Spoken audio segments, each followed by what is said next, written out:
Payment of salaries and pensions and removal of disqualifications, Amendment Bill 2024. The Telangana Bhu Bharati Record of Rights in Land Bill number 2024 listed the agenda for today, the 18th December 2024, for the introduction, consideration and passing. Those who are for the motion, please say ayes. Those who are against, please say no. Ayes have it, ayes have it. The motion is carried, and sub-rule 4 of Rule 90 and Rules 97, 98 and second proviso to 99 are suspended for the time being in its application for the aforesaid bills. I request the Minister for Revenue to introduce the Telangana Bhu Bharati Records of Right in Land Bill 2024. Minister Garu. Honorable Speaker, sir, I beg to introduce the Telangana Bhu Bharati Record of Rights in Lands 2024.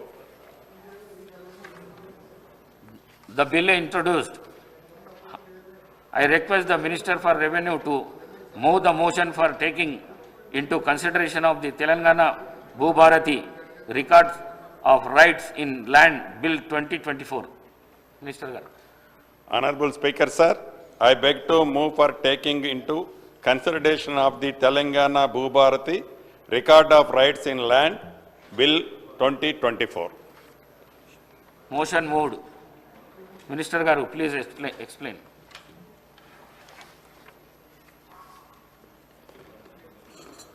అధ్యక్ష, మీకు గౌరవ ముఖ్యమంత్రి గారికి, ఈ సభలో ఉండే సభ్యులకి, అదే రకంగా తెలంగాణ రాష్ట్రంలోని భూములున్న ఆసాములందరికీ ఈ బిల్లుని ఈ సభలో ప్రవేశపెట్టే అవకాశం కల్పించిన ఇందిరమ్మ ప్రభుత్వానికి మనస్ఫూర్తిగా కృతజ్ఞతలు చెప్తూ, ఈరోజు ఒక చరిత్రాత్మకమైన రోజు, అద్భుతమైనటువంటి ప్రగతికి బాటలు వేసే రోజు. భూమి చుట్టూ మనిషి జీవితం ముడిపడి ఉంటుంది. తరతరాలుగా మనిషి జీవితానికి భూమికి విడదీయరాని అనుబంధం ఉంది. భూమి పేదరికాన్ని దూరం చేస్తుంది, ఆత్మగౌరవంతో బతికే అవకాశాన్ని ఇస్తుంది, కష్టానికి తగిన ఫలితాన్ని ఇస్తుంది. గ్రామాల్లో భూమే ప్రధాన జీవనాధారం. భూమిని నమ్ముకొని బతికే కష్టజీవుల కంటికి రెప్పలా చూసుకునే బాధ్యత ప్రభుత్వాలది. కానీ గత ప్రభుత్వం దీన్ని విస్మరించింది. ఉమ్మడి రాష్ట్రంలో కాంగ్రెస్ ప్రభుత్వం ఆనాడు 1971లో తీసుకొచ్చిన ROR చట్టం 49 ఏండ్లు విజయవంతంగా ఆనాడు ఉమ్మడి ఆంధ్రప్రదేశ్లో కానివ్వండి, రాష్ట్ర విభజన జరిగిన తర్వాత కూడా సుమారు 7 సంవత్సరాలు ఆ చట్టమే ఉన్నది. ప్రజల అవసరాలే లక్ష్యంగా అసైన్డ్ ల్యాండ్స్ మొదలు అనేక విధాన నిర్ణయాలని గత కాంగ్రెస్ ప్రభుత్వం ఇందిరమ్మ రాజ్యం తీసుకొచ్చింది. కాంగ్రెస్ అంటేనే ప్రజలకి ఒక భద్రత, భరోసా. అందుకే ఇప్పటికీ ఇందిరమ్మ ప్రభుత్వం అన్న ప్రజల గుండెల్లో పెట్టుకొని చూస్తున్నారు. కానీ వేలాది పుస్తకాలు చదివిన మేధావి 2020 ROR చట్టం ద్వారా తీసుకొచ్చిన ధరణి పోర్టలతో 3 ఏళ్లలోనే లక్షలాది కొత్త సమస్యలు తలెత్తాయి. ఉన్న నాలుకకి మందేస్తే, కొండ నాలుకకి మందేస్తే ఉన్న నాలుక ఊడినట్లు ధరణి పరిస్థితి తయారైంది. రెవెన్యూ అధికారుల స్థాయిలో పరిష్కారం కావలసిన అనేక సమస్యలు కోర్టుల దాకా వెళ్ళవలసి వచ్చింది. 4 గోడల మధ్య కూర్చొని వారికి అనుకూలంగా ఉండేలా ధరణిని అప్పటి పాలకులు బలవంతంగా ప్రజల నెత్తిన రుద్దిన మాట వాస్తవమా కాదా? అటు పక్కన ఉన్న నా సహచర సభ్యులు కూడా ఆ విషయం తెలుసు. భూ యజమానికి తెలియకుండానే చేతులు దాటిపోయేలా చేసింది. కాళ్ళ కింద నేల కదిలిపోయినా పేదలు వారి ఆవేదన చెప్పుకోవటానికి మార్గమంటూ ఏమీ లేకుండా పోయింది. అందుకే మా నాయకుడు, ఈనాడు పార్లమెంటు ప్రధాన ప్రతిపక్ష నాయకులు రాహుల్ గాంధీ గారు ఎన్నికల సమయంలో ధరణి అరేబియా మహాసముద్రంలో వేస్తామని హామీ ఇచ్చాం. మా హామీని తెలంగాణ ప్రజలు పూర్తిగా విశ్వసించి అధికారాన్ని అప్పగించారు. దానికి అనుగుణంగా గౌరవ మా ముఖ్యమంత్రి రేవంత్ రెడ్డి గారు కానివ్వండి, ఈనాడు ఉప ముఖ్యమంత్రి వర్యులు బట్టి విక్రమార్క గారు కానివ్వండి, పాదయాత్ర చేసేటప్పుడు ఎన్నికల ముందు ఏదైతే ఇందిరమ్మ రాజ్యం వస్తే, ఇందిరమ్మ రాజ్యం వచ్చిన తర్వాత ధరణిని బంగాళాఖాతంలో వేస్తామని చెప్పాం. అన్న మాట ప్రకారం మాట తప్పని ఇందిరమ్మ రాజ్యంలో కొద్దిగా లేట్ అయినా ఇచ్చిన మాటను నెరవేర్చే దిశలో ధరణినే కాదు, లోపభూయిష్టమైన ఇద్దరు వ్యక్తులు తయారు చేసిన ఆనాటి ఆర్ఓఆర్ చట్టం 2020ని కూడా పూర్తిగా ప్రక్షాళన చేసి ఇప్పుడు భూభారతిని తెచ్చుకోవటం జరుగుతుంది. ఇందిరమ్మ ప్రభుత్వం ఏర్పడిన వెంటనే మా సీఎం రేవంత్ రెడ్డి గారి సూచనల మేరకు ధరణి కష్టాలను తెలుసుకొని వాటి పరిష్కారానికి భూ నిపుణులతో ఒక కమిటీని ఏర్పాటు చేశాం. అనేక సార్లు వివిధ రాష్ట్రాలలో పర్యటించి అక్కడ రెవెన్యూ చట్టాలని క్షుణ్ణంగా, ఒక్కసారి నేను మాట్లాడటం అయిపోయిన తర్వాత మీరు మాట్లాడతారు కానీ చెప్పండి.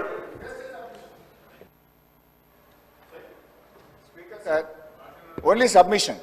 మన రూల్స్ బుక్ ప్రకారంగా ఇంత ఇంపార్టెంట్ బిల్లు మీరు రూల్ సస్పెండ్ చేసి బిల్లు ప్రవేశపెట్టిండ్రు, ఇప్పుడే బిల్లు మీద డిస్కషన్ అంటే బిల్లు కాపీయే మా చేతికి రాకుండా మేము ఏం మాట్లాడాలి సార్? ఒకటి, మన బీఏసీలో ఏం మొన్న మాట్లాడుకున్నాం సార్, బీఏసీ మినిట్స్ కూడా మాకు ఈ నిమిషానికి చేతికి రాలే. బీఏసీ మినిట్స్ రావు, అసలు ఏ బిల్లు ఎప్పుడు పెడతారో తెలియదు. మీ ఇష్టం ఉన్నప్పుడు రూల్ సస్పెండ్ చేసి బిల్లు టేబుల్ మీద పెట్టి ఇప్పుడే మాట్లాడండి అంటే అసలు బిల్లే మా చేతికి రాకుండా, బిల్లును మేము చదవకుండా ప్రతిపక్షం ఎట్లా పాల్గొంటుంది? మన రూల్ పొజిషన్ అసెంబ్లీ ఏం చెప్తుందంటే ఏ బిల్ అయినా సరే ముందు రోజు ప్రవేశపెట్టి సభ్యులు ప్రిపేర్ అయ్యి నెక్స్ట్ డే వచ్చి మాట్లాడాలి. మనకు అసెంబ్లీ ఇంకా 2-3 రోజులని నడుపుతారు కదా మీరు. ఓకే, మంత్రి గారిని మాట్లాడమనండి, వీ విల్ కమ్ ప్రిపేర్డ్. ఈ బిల్లు మీద మంచి సూచనలు ఇస్తాం, డిస్కస్ చేద్దాం, మంచి అయింది చెడైంది మేము మాట్లాడదాం. దయచేసి టైం ఇవ్వాలని మీ ద్వారా కోరుతున్నాం. డెఫినెట్లీ అధ్యక్ష, ఈరోజు గౌరవ సభ్యులు హరీష్ రావు గారు బీఎస్సీకి సంబంధించిన సమాచారం ప్రతి గౌరవ సభ్యులకు మరి లెజిస్లేచర్ సెక్రటరియట్ సంబంధించి పెట్టడం జరిగింది అధ్యక్ష. రెండవది ఎజెండాలో బిల్స్కు సంబంధించిన అంశం పెట్టడం జరిగింది. సరే, వారు అడుగుతా ఉన్నారు సమయం కావాలని. ఆబ్జెక్టివ్ చెప్పిన తర్వాత సమయం అదే కాదు, డెఫినెట్లీ ఆబ్జెక్టివ్ వారు బ్రాడ్గా ఆబ్జెక్టివ్ భూభారతికి సంబంధించి చెప్పా. తర్వాత మరొక విరామం ఇవ్వండి అధ్యక్ష. విరామం ఇచ్చిన తర్వాత మళ్ళా తిరిగి కన్వీన్ చేయండి అధ్యక్ష. తిరిగి చేసి మరి పూర్తి స్థాయిలో బిల్లు పరంగా చర్చ చేసే కార్యక్రమం చేయండి అధ్యక్ష. మాకేం అభ్యంతరం లేదు. సో ఒక్క నిమిషం, గౌరవ మాజీ మంత్రివర్యులు హరీష్ రావు గారు ఏదైతే వారు రేజ్ చేశారో, నేను కాంట్రవర్సీ మాట్లాడలేదు కానీ హరీష్ రావు గారు కూడా వారి సూచనలు లిఖితపూర్వకంగా మాకు ఇవ్వటం జరిగింది. వాటిని కూడా ఈ బిల్లులో పొందుపరచబడిన ఏదైతే హరీష్ రావు గారు ఆనాడు 2020 యాక్ట్ని తయారు చేసే నాడు వారు అక్కడ ప్రధానమైన స్థానంలో ఉన్నారు. ఆ ధరణికి కూడా నాకు తెలిసి వారు చైర్మన్ అనుకుంటాను. చైర్మన్ ఒక కమిటీలో ఏదో పెట్టారు 2022లో కేసీఆర్ గారికి నియోజకవర్గంలో ములకల్పల్లి మండలంలో ఒక గ్రామాన్ని మోడల్గా మీరు చేస్తే ఈ ధరణి మీద వచ్చిన అబ్జెక్షన్స్ అన్నీ కూడా క్షుణ్ణంగా గౌరవ మాజీ మంత్రివర్యులు హరీష్ రావు గారికి తెలుసు. అక్కడ కూర్చున్న వాళ్ళందరూ కూడా ఈ చట్టంతో ఆనాటి ధరణితో బాధితులే. ఆనాటి దొరల గడిల్లో కూర్చొని తయారు చేసిన 2020 చట్టాన్ని పూర్తిగా ప్రక్షాళన చేసి ప్రజల కోరుకునే విధంగా తెలంగాణ భూభారతి డ్రాఫ్ట్ బిల్లుని ఇదే అసెంబ్లీలో ఇదే సంవత్సరం ఆగస్టు 2వ తారీఖున ప్రవేశపెట్టి షార్ట్ డిస్కషన్ కూడా ఈ అసెంబ్లీ సాక్షిగా తమర సాక్షిగా డిబేట్ కూడా చేయటం జరిగింది అధ్యక్ష. ప్రజల నుంచి రావాల్సిన ఉద్దేశాలతో అదే రోజులో CCLI వెబ్సైట్లో కూడా ముసాయిదా బిల్లుని డ్రాఫ్ట్ బిల్లుని వెబ్సైట్లో పెట్టి సుమారు 40 రోజులు ఆ వెబ్సైట్కి అనేక మంది కవులు, మేధావులు, రిటైర్డ్ రెవెన్యూ అధికారులు, ఉద్యమకారులు, అదే రకంగా ఇందాక నేను చెప్పినట్లు గౌరవ హరీష్ రావు గారు కూడా 7 పేజీల లెటర్ రాయటం జరిగింది. అదే రకంగా మాజీ పార్లమెంటు సభ్యులు వినోద్ కుమార్ గారు కూడా 5 పేజీల లెటర్ డ్రాఫ్ట్ చేయటం జరిగింది. ఈ రకంగా వందలాది రిప్రజెంటేషన్లు, సూచనలు ఈ డ్రాఫ్ట్ దాని మీద ఇవ్వటం జరిగింది. వాటిలో ప్రజలకి మంచి జరిగేవి, ప్రజలకి ఉపయోగకరమైనవి, ప్రజలకి మంచి జరుగుతుంది అనుకున్న వాటన్నిటినీ ఈ డ్రాఫ్ట్లో పొందుపరచగలగటం జరిగింది అధ్యక్ష. అదే రకంగా ఈ డ్రాఫ్ట్ని ఒక వెబ్సైట్లో పెట్టడమే కాదు, లిఖితపూర్వకంగా రిక్వెస్ట్లు వాళ్ళ అభ్యర్థనలు తీసుకోవటమే కాదు, 33 జిల్లాలలో కలెక్టరేట్లలో దీని మీద విస్తృతంగా ఒకరోజు డిబేట్ చేసి ఆ సూచనలన్నిటినీ కూడా తెప్పించుకొని ఈ కొత్త ROR చట్టం ఏదైతే భూభారత్ ఉందో దీన్ని ఈనాడు తమర ద్వారా ఈ సభకి పరిచయం చేయటం జరిగింది అధ్యక్ష. అదే రకంగా చివరికి 2020 చట్టంలో ఒక చట్టం మీద ప్రజల నుంచి అభిప్రాయాలు సేకరించి ఇన్ని రోజులు డిబేట్ చేసి ఇంత క్షుణ్ణంగా పరిశీలించి పరిపరి విధాలుగా దేశంలో ఉండే సుమారు 18 రాష్ట్రాలలోని 6 చట్టాలని క్షుణ్ణంగా పరిశీలించి ఈ డ్రాఫ్ట్ చట్టం తయారు చేయటం జరిగింది అధ్యక్ష. అంతేకాదు ఈ చట్టంలో గతంలో కొన్ని ఏమి పొరపాట్లు జరిగాయో ఈ సభ ద్వారా గతంలో షార్ట్ డిబేట్ జరిగినప్పుడు చెప్పాను. మళ్ళీ కూడా తమర ద్వారా ఈ సభకే కాకుండా యావత్ తెలంగాణ రాష్ట్ర ప్రజలు ఎవరైతే ఈరోజు లక్షలాది మంది ఈ చట్టం ఎలా ఉంటుందని గడిచిన ఈ సంవత్సరం నుంచి ఎదురు చూస్తున్నారు, వారందరూ ఆమోదయోగ్యంగా ఉండే విధంగా ఈ చట్టాన్ని ఈరోజు తయారు చేయడం జరిగింది. ఉదాహరణకి మహబాద్ డిస్టిక్ ఉంది అధ్యక్ష. దీంట్లో కే సముద్రం మండలంలో నారాయణపురం అనే విలేజ్ ఉంది. ఈ నారాయణపురం అనే విలేజ్లో టిఆర్ఎస్కి సంబంధించిన ఎంపీటీసీ ధరావత్ రవి అని ఉంటారు. ఈ ధరావత్ రవి ఇందిరమ్మ ప్రభుత్వం వచ్చిన తర్వాత నా దగ్గరకే సుమారు 100 మందితో ఒక 4-5 సార్లు సెక్రటేరియట్లో ఉన్నప్పుడు వచ్చారు అధ్యక్ష. వారి ఆవేదన బాధ ఏంటి అంటే ఈ 2020 చట్టం రాకముందు ఈ ధరణి పోర్టల్ లేనప్పుడు ఆ గ్రామంలో గిరిజనులకు సంబంధించిన సుమారు 1398 ఎకరాల 3 కుంటలు, అది సర్వే నెంబర్ 149, 150, 154, 165, 166, 168 ఈ సర్వే నెంబర్లు గల భూమి ధరణి రాకముందు ఇది పాస్బుక్లున్నాయి అధ్యక్ష. ఈ పాస్బుక్లున్న భూమి ధరణి అనే కాన్సెప్ట్ ఏదైతే తీసుకొచ్చారో, ఏదైతే 2020 చట్టాన్ని తీసుకొచ్చారో, ఈ చట్టంతో ఆ నిరుపేదలైన గిరిజనులు వారికి తరతరాల నుంచి అనుభవిస్తున్న ఆ భూమి మీద ఉన్న హక్కులతో పాటు మీకు ఈ భూమి మీద ఏమీ హక్కు లేదు, ఇదంతా ఫారెస్ట్ ల్యాండ్ అని తేల్చడం జరిగింది. అది ఆ ధరణి వెబ్లో కనిపించటం వల్ల అతను ఆనాడు ప్రభుత్వంలో ఉన్న ఎంపీటీసీ అనేక పర్యాయాలు అనేక సందర్భాలలో ఆ ప్రాంతానికి పోయే మంత్రులను కానివ్వండి, ప్రజాప్రతినిధులు కానివ్వండి, వందలాది మంది చెప్పులు అరిగిందాకా తిరిగారు.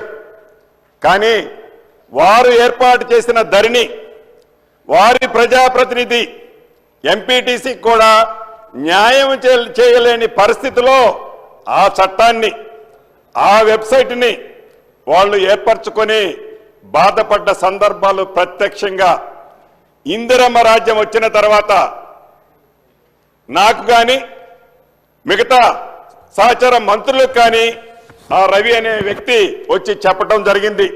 దాన్ని పరిష్కార మార్గం చాలా వరకు ఇందిరమ్మ ప్రభుత్వం అంటేనే పేదోళ్ల ప్రభుత్వం కాబట్టి దాన్ని పరిష్కార మార్గం కనుగొనే కార్యక్రమాన్ని చేపట్టడం జరిగింది. ఇలా ఒక ఎగ్జాంపుల్ మీ తమ దృష్టికి తెచ్చాను. లక్షలాది మంది తెలంగాణ రాష్ట్రంలో ఈ ధరణి వల్ల కానీ 2020 చట్టం వల్ల కానీ ఇబ్బంది కలిగిన మాట ముమ్మాటికి వాస్తవం. ఇక్కడున్న అటుపక్క కూర్చున్న సభ్యులు ప్రత్యక్షంగా చెప్పలేకపోవచ్చు, ఆ పేర్లు కూడా నేను కోట్ చేయను. అనేక సందర్భాలలో నేను రెవెన్యూ మంత్రి అయిన తర్వాత ఆనాటి ప్రభుత్వంలో జరిగిన ఇబ్బందులు, కష్టాలు వారు ప్రత్యక్షంగా చెప్పినవి కోకొల్లలున్నాయి. అంతేకాదు, ఏదైతే ఈ ధరణిని తీసుకొచ్చేటప్పుడు ఒక ఆలోచనతో కాకుండా అర్ధరాత్రి ఈ ధరణిని ప్రమోట్ చేయటం వల్ల వ్యవసాయేతర భూములైతే 4 నెలలు రిజిస్ట్రేషన్ లేవు అధ్యక్ష, 4 నెలలు రిజిస్ట్రేషన్ లేవు. ఆ వ్యవసాయేతర భూములు భూ ఆసాములంతా రోడ్డెక్కారు. అదేవిధంగా వ్యవసాయ భూములైతే సుమారు 2 నెలలు రిజిస్ట్రేషన్ లేవు. దాంతో సామాన్య ప్రజానికం, భూముల మీదే ఆధారపడ్డ ప్రజానికం ఆ భూమిలో కొద్దో గొప్ప అమ్మి తన కొడుకు పెళ్ళో బిడ్డ పెళ్ళో చేయాలనుకునే వాళ్ళు ఆ సౌకర్యం లేని కారణంగా చదువుల కోసం ఆ కొద్ది ఆస్తిని అమ్మి తన పిల్లల ఉజ్వల భవిష్యత్తు కోసం ఆ ఆస్తి అమ్ముకోవాలంటే ఈ ధరణి పోర్టల్ వల్ల ఆనాటి 2020 చట్టం వల్ల సామాన్య ప్రజలు ఎంత ఇబ్బంది పడ్డారు అన్నది మనకు తెలియంది కాదు. ఇది నేనేదో మీ ముందు చెప్పటమేనో, ఆనాటి ప్రభుత్వాన్ని విమర్శించాలనో, ఉద్దేశపూర్వకంగా ఎన్నికల ముందు మేము అన్నాము కాబట్టి బేషజాలకుపై ఈ చట్టాన్ని మార్చాలనో ఉద్దేశం కానే కాదు అధ్యక్ష. ఈ చట్టంలో మంచి అంశాలు కూడా ఒకటి ఉంది.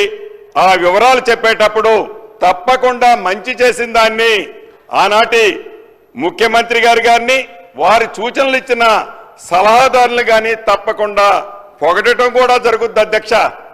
ఇక్కడ ఉద్దేశపూర్వకంగా వ్యక్తిగతంగా ఏదో ప్రతిపక్షాన్ని అంటే మాకేదో కలిసొస్తుందనే ఉద్దేశంతో ఆలోచన ఈ ఇందిరమ్మ ప్రభుత్వంలో మాకు కానీ మా నాయకులు రేవంత్ రెడ్డి గారు కానీ మా సహచర మంత్రులకు కానీ సభ్యులకు కానీ ఎవరికీ లేదన్నది ద్వారా ప్రధాన ఈ అధ్యక్ష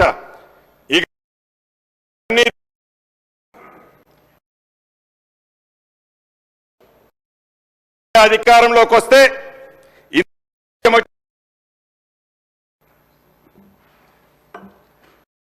బంగాళాఖాతంలో వేస్తా. గ్రామీణ ప్రాంతంలో ఉండే ప్రతి కుంట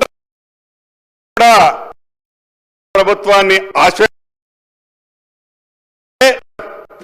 ఎప్పుడైతే అనేక వేదికల్లో గౌరవ రేవంత్ రెడ్డి గారు కానీ మిగతా నాయకులు కానీ బంగాళాఖాతంలో వేస్తామన్న దాన్ని ఆనాటి ముఖ్యమంత్రి గారు ఈనాటి ప్రధాన ప్రతిపక్ష నాయకులు అనేక వేదికల మీద కోట్ చేశారు. అధ్యక్ష, అద్భుతమైన చట్టాన్ని నేను తీసుకొస్తే, మీ అందరికీ ఉపయోగకరమైన చట్టాన్ని నేను తీసుకొస్తే తెలివి లేని ఆ దద్దమ్మలు, ఆలోచన లేని ఆ మూర్ఖులు ఈ ధరణి చట్టాన్నట బంగాళాఖాతంలో వేస్తారట.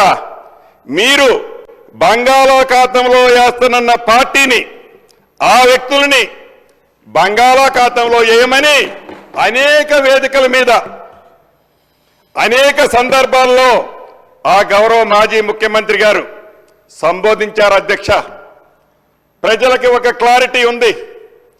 ఒక చట్టం చేసినా, ఒక జీవో ఇచ్చినా, ఒక మెమో ఇచ్చినా పరిపాలనా దక్షులుగా ఉన్న మనం మన సొంత అభిప్రాయాలు సామాన్య ప్రజల మీద రుద్దితే, సామాన్య ప్రజల అభిప్రాయాలకు భిన్నంగా నిర్ణయాలు తీసుకుంటే ఫలితాలు ఎలా ఉంటాయో ప్రత్యేకంగా నేను చెప్పనవసరం లేదనుకుంటా. అధ్యక్ష, ఆ ఫలితాలు ఏదైతే ఇందిరమ్మ రాజ్యం తెలంగాణ రాష్ట్రంలో వచ్చిన దాంట్లో 4 కారణాలుంటే ప్రధానమైన కారణం ఈ ధరణి, ఈ 2026 చట్టమని తమర ద్వారా ఈ సభలో ఉన్న నా సహచర మిత్రులకే కాదు, ఓట్లేసి గడిచిన ఎన్నికల్లో తెలంగాణ రాష్ట్రంలో ఇందిరమ్మ ప్రభుత్వాన్ని తెచ్చుకున్న ప్రతి ఒక్కరికి తెలుసు. కాబట్టి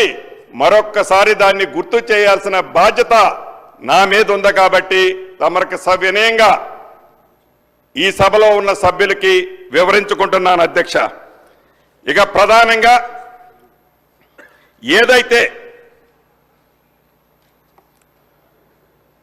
ఈ తెలంగాణ భూభారతి 66/2024 చట్టంలో కొన్ని ప్రధానమైన అంశాలని తమర ద్వారా ఈ సభలో ఉన్న సభ్యులకే కాకుండా రాష్ట్రంలో ఉండే లక్షలాది రైతన్నలకు భూమినే నమ్ముకొని భూమే వారి జీవితం అనుకునే వారికి ఉపయోగపడే విధంగా కొద్దిగా టైం తీసుకున్నా, అనుకున్న టైంకి ఈలేకపోయినా సంవత్సరం అయింది, ఇంకా మీ చట్టం ఎప్పుడు తీసుకొస్తారు, ధరణి ఎప్పుడు బంగాళాఖాతంలో వేస్తారని అనేక సందర్భాల్లో అనేక మంది మిత్రులు వేదిక మీద కూడా దాన్ని వక్ర రూపంలో మాట్లాడారు. అధ్యక్ష, లేట్ అయిన మాట వాస్తవం.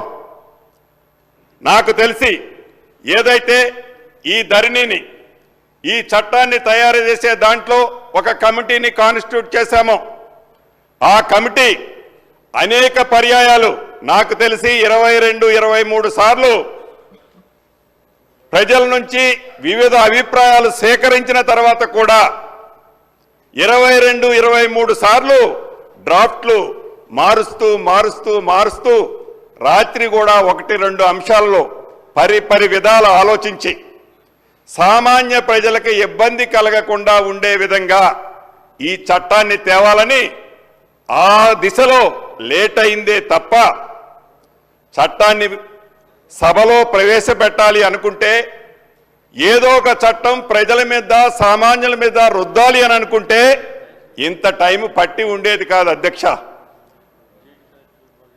ఎందుకంటే ఒక చట్టాన్ని చేసేటప్పుడు ఆ చట్టంలో గతంలో జరిగిన పొరపాట్లు మళ్ళీ తిరిగి పునరావృతం కాకుండా ఉండే విధంగా పరి విధాలుగా ఆలోచించి ప్రతి లైను క్షుణ్ణంగా పరిశీలించి అనుభవజ్ఞులైన అధికారులే కాదు మేధావులతో చర్చించి ఈ చట్టాన్ని తయారు చేయటం జరిగింది అని తమరి ద్వారా మరొక్కసారి ఈ సభలో ఉన్న సభ్యులకి రాష్ట్ర ప్రజలకి కూడా తెలియజేస్తున్నాను అధ్యక్ష.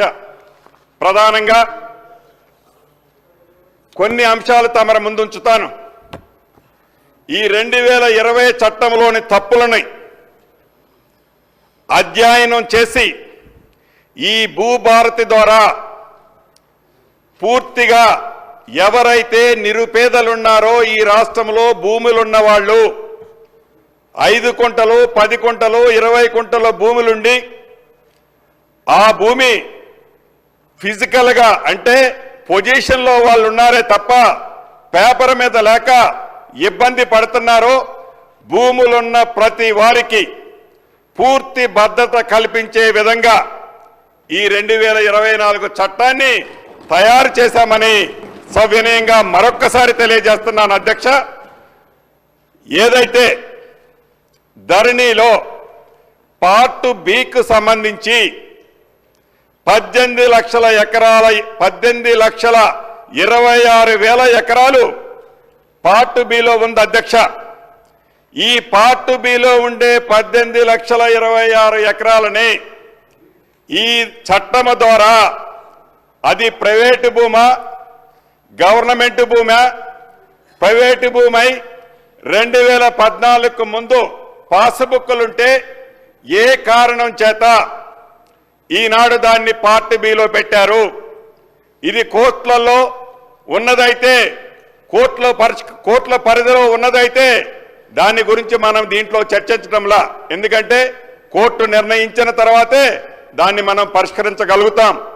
అదే రకంగా ప్రభుత్వానికి సంబంధించిన అది ఫారెస్ట్ ల్యాండ్ కావచ్చు, వక్ఫ్ బోర్డు ల్యాండ్ కావచ్చు, ఇంకా దేవాలయ భూములు కావచ్చు, ఇతరత్ర ప్రభుత్వానికి సంబంధించిన సంస్థల్లో ఉన్న భూములని బైఫర్కేట్ చేసి ప్రజలకు సంబంధించిన ఆస్తులకి పూర్తి భద్రత ఈ పార్ట్ బిలో ఉన్న వాటిని ఈ చట్టం ద్వారా పరిష్కరించడం జరుగుద్ది అధ్యక్ష.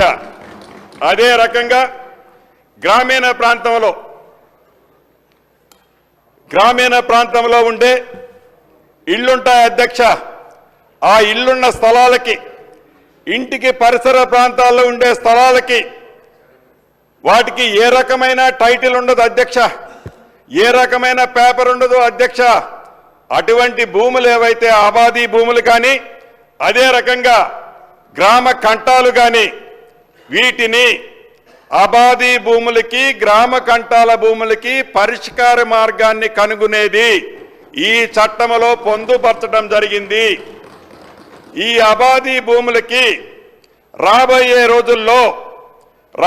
రోజుల్లో వాటికి కూడా చట్టబద్ధతతో పాటు ఒక కార్డుని అంటే వారికి హక్కు ఉన్న కార్డుని పూర్తిగా ఈ చట్టంలో పేర్కొనబడింది. అదే రకంగా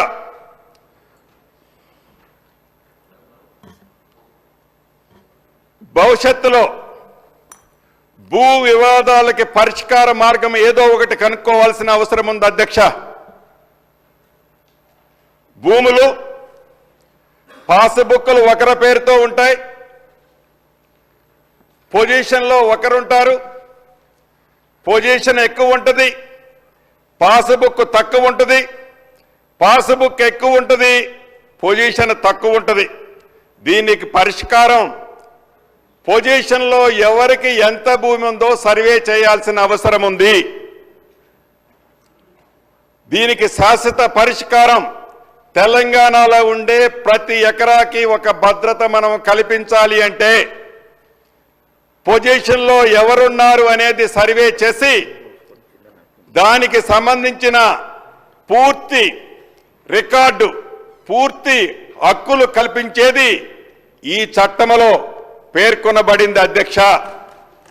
ఇది కష్టంతో కూడుకున్న పనే. కొన్ని చోట్ల ఒక 5% 10% విమర్శలు వచ్చే మాట వాస్తవం. అయినా కూడా ఇప్పుడే కాకుండా ఒక పద్ధతి ప్రకారం దీన్ని సేకరించే విధంగా చట్టంలో ప్రొవిజన్ కల్పించడం జరిగింది అధ్యక్ష. అదే రకంగా ఇక రిజిస్ట్రేషన్ చేసేటప్పుడే దస్తావేజులున్న రిజిస్ట్రేషన్లో చేసేటప్పుడే ఆ భూమిని ఎవరైతే కొనుక్కుంటారో వారికి అదే నిమిషంలో మ్యుటేషన్ కలిగే అవకాశాన్ని గత ప్రభుత్వం కల్పించింది అధ్యక్ష.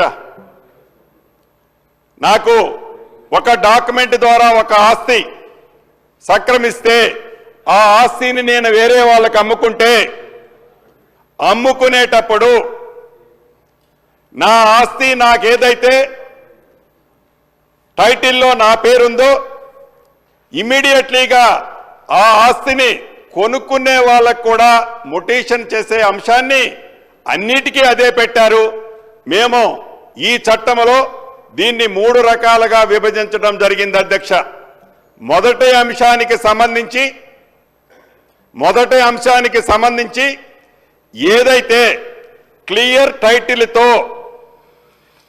టైటిల్తో భూములు అమ్ముకునేటప్పుడు కొనుక్కునే వారికి డాక్యుమెంట్తో పాటు మ్యుటేషన్ కూడా చేసే హక్కు 2020 చట్టంలో ఆనాటి మాజీ ముఖ్యమంత్రి గారు పెట్టడం జరిగింది. దాన్ని యాజ్ ఇట్ ఈజ్గా ఏ బేషిజాలకి పోకుండా అది మంచిది కాబట్టి దాన్ని యాజ్ ఇట్ ఈజ్గా ఉంచటం జరిగింది. అది ఒక్కటే ఈ 2020 చట్టంలో మంచి కార్యక్రమం. దాంట్లో కూడా ఒకటి మిస్ అయ్యారు అధ్యక్ష. ఏం మిస్ అయ్యారంటే దాంట్లో గౌరవ హరీష్ రావు గారు రాసిన లెటర్లో కొన్ని పాయింట్లో ఇది కూడా మెన్షన్ చేశారు అధ్యక్ష. దాన్ని కూడా పరిగణనలోకి తీసుకున్నాం ఈ చట్టంలో. ఏదైతే డాక్యుమెంట్ ద్వారా రిజిస్ట్రేషన్ జరిగిందో మ్యుటేషన్ అయిందో దాంట్లో కూడా ఏదైనా అబ్జెక్షన్స్ ఉంటే ఏదో ఒక ప్లాట్ఫారం మీద వాళ్ళు అప్లై చేసుకునే విధంగా ఈ డాక్యుమెంటు ఎంఆర్ఓ గారి దగ్గర రిజిస్ట్రేషన్ అవుతుంది కాబట్టి నెక్స్ట్ అప్పీల్ అథారిటీ ఆర్డీఓ గారు కలెక్టర్ గారికి పెట్టడం జరిగింది అధ్యక్ష. ఎవరికైనా అభ్యంతరం ఉంటే అప్పీల్ అథారిటీని ఈ చట్టంలో పొందుపరచడం జరిగిందని తమర ద్వారా ఈ సభ్యులకి ప్రజలకి తెలియజేయడం జరుగుతుంది అధ్యక్ష. అంతేకాదు ఏదైతే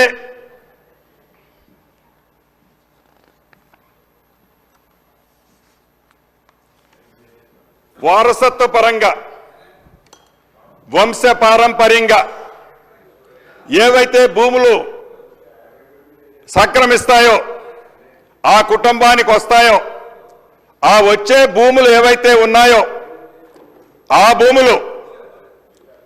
భూములు వారు రిజిస్ట్రేషన్ చేసేటప్పుడు గత చట్టంలో సేమ్ ఇందాక డాక్యుమెంట్తో ట్రాన్స్ఫర్ అయ్యేది ఎలా ఉందో అదే విధంగా ఇక్కడ కూడా పొందుపరచడం ఆనాటి 2020 చట్టంలో ఉంది అధ్యక్ష. దానితో వంశపారంపర్యంగా వచ్చే టైటిల్కి సంబంధించిన ఆస్తుల విషయంలో అనేక గ్రామాలలో పట్టణాలలో ఈ విషయంలో అనేక ఇబ్బందులు ఎదురవుతున్నాయి అధ్యక్ష. ఆ కారణంగా వంశపారంపర్యంగా ఏ ఆస్తులైతే వస్తున్నాయో ఏ ఆస్తులైతే రిజిస్ట్రేషన్ చేస్తున్నారో దాన్ని యాజ్ ఇట్ ఈజ్గా స్పాట్లోనే మ్యుటేషన్ చేయకుండా వంశపారంపర్యంగా ఎంతమందికి ఆ ఆస్తి మీద హక్కుందో ఒక్కసారి పునఃపరిశీలన చేసుకొని దానికి కూడా ఒక కట్ ఆఫ్ డేట్ పెట్టి ఆ కట్ ఆఫ్ డేట్ ప్రకారం దాన్ని మ్యుటేషన్ చేయాలనేది ఈ చట్టంలో పొందుపరచబడింది అధ్యక్ష. అయితే అక్కడ నుంచి ఏదైతే వారికి ఏదైనా సమస్య ఉంటే వారికి ఏదైనా ఇబ్బంది ఉంటే ఆ సంబంధించిన డాక్యుమెంట్ కూడా నెక్స్ట్ అప్పీల్ అథారిటీ అది ఆర్డీఓ గారు కలెక్టర్ గారు కూడా నెక్స్ట్ అప్పీల్ అథారిటీ ఏర్పాటు చేయడం జరిగింది అధ్యక్ష. ఇక మూడో భాగం ఈ రిజిస్ట్రేషన్లో మూడో భాగమైంది ప్రధానమైంది అధ్యక్ష. వారసత్వం అదే రకంగా క్లియర్ టైటిల్తో కాకుండా కోర్టుల ద్వారా ఓఆర్సీ ద్వారా 38E ద్వారా ఇలా ఒక 14 రకమైన అంశాలు ఉన్నాయి అధ్యక్ష.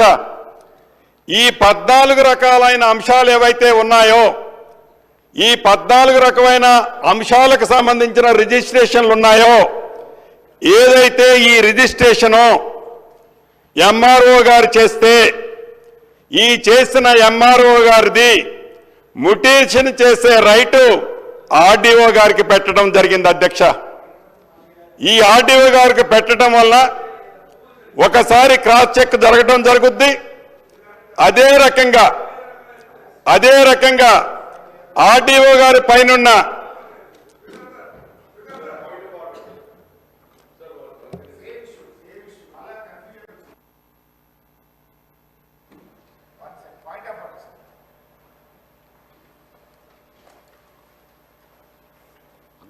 Honorable Speaker, sir.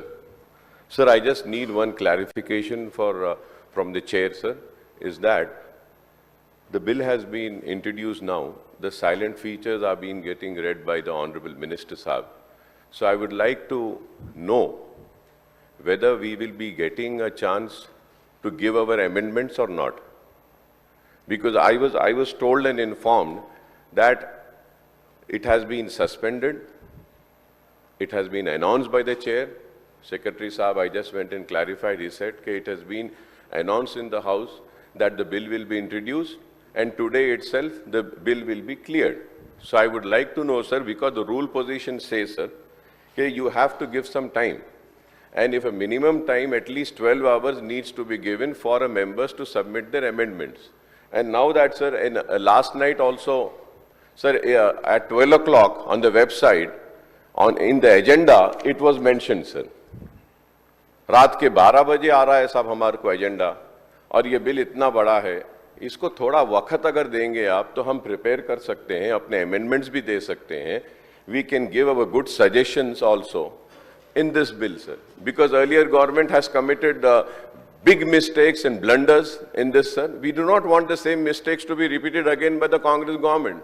So kindly I request the Honorable Chair to give us a time to submit our amendments, and we can continue this debate tomorrow, sir, after your briefing on the bill, sir.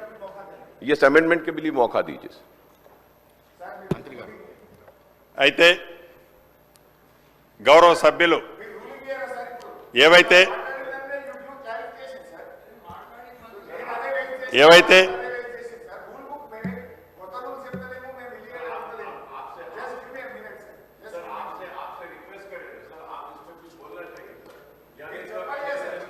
నేను clarify అంటే నేను మాట్లాడుతున్నా, minister సాబ్ clarify నేను దాని గురించి కూడా మనం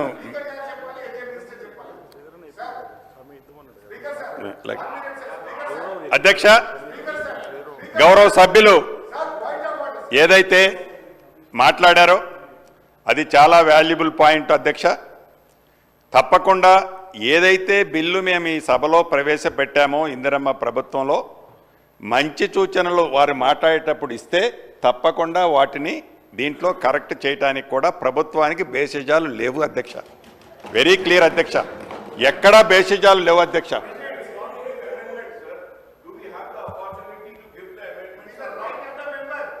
so మాట్లాడిన తర్వాత please by first sir I'm introduce this bill please.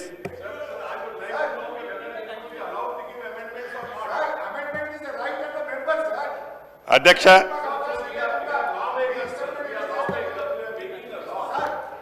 ఈ 14 రకాల అంశాలకు సంబంధించిన ఏవైతే విషయాలున్నాయో ఎంఆర్ఓ గారు రిజిస్ట్రేషన్ చేస్తే మ్యుటేషన్ చేసే రైటు నెక్స్ట్ ప్లేస్ అయిన ఆర్డీఓ గారికి ఇవ్వటం జరిగింది అధ్యక్ష. ఈ చేసిన మ్యుటేషన్ మీద ఏమైనా అభ్యంతరాలుంటే ఆ అభ్యంతరాలని నెక్స్ట్ అప్పీల్ అథారిటీ కలెక్టర్ గారు మరియు ల్యాండ్ ట్రిబ్యునల్ కూడా ఏర్పాటు చేయడం జరుగుతుంది.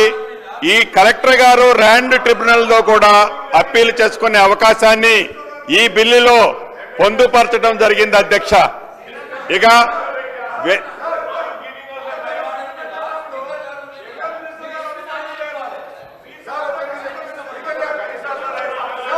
మాట్లాడండి మినిస్టర్ గారు. ఇక వెరీ ఇంపార్టెంట్ ఇష్యూ అధ్యక్ష, సాదా బైనామాలు. ఈ సాదా బైనామాలకు సంబంధించిన అంశంలో, సాదా బైనామాలకు సంబంధించిన అంశాలలో గత ప్రభుత్వంలో ఒక పొరపాటు జరిగింది అధ్యక్ష. రాష్ట్ర వ్యాప్తంగా ఏదైతే 2020 చట్టము ఏర్పరచడానికి ముందు ఒక 3 రోజులు, చట్టము ఏర్పడిన తర్వాత ఒక 8 రోజులు రాష్ట్రంలో ఉండే సాదా బైనామాలకి అప్పీల్ చేసుకోమని ఆనాటి ప్రభుత్వం సూచన చేసింది అధ్యక్ష. ఈ సాదా బైనామాలు ఆ పీరియడ్లో ఏదైతే 2020 अक्टूबर 10 वరకు दे रहा हूं, आपको टाइम दे रहा हूं बात करने के लिए, जब बात करें अभी दे रहा हूं, नहीं टाइम दे के दे रहा हूं आपको.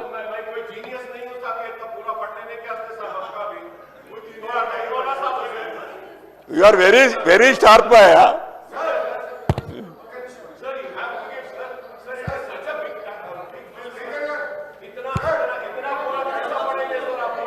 అధ్యక్ష, ఈ సాదా పరిణామాలకు సంబంధించి ఒక్క నిమిషం నేను మీరు మళ్ళీ మాట్లాడితే కానీ ఇప్పుడేమీ బ్రేక్ ఇయ్యట్లేదు కదా, ఇప్పుడు అప్పుడే ఆమోదం కావడం లేదు కదా, మీ డిబేట్ ఉంటుంది కదా అధ్యక్ష.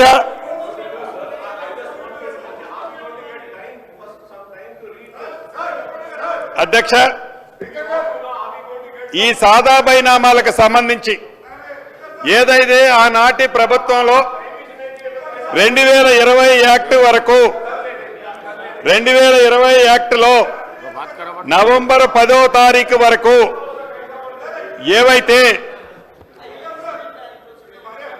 అప్లికేషన్లో ఆన్లైన్లో రిసీవ్ చేసుకున్నారో సుమారు 9,24,000 అప్లికేషన్లు ఆన్లైన్లో చట్టానికి ముందు మినిస్టర్ గారు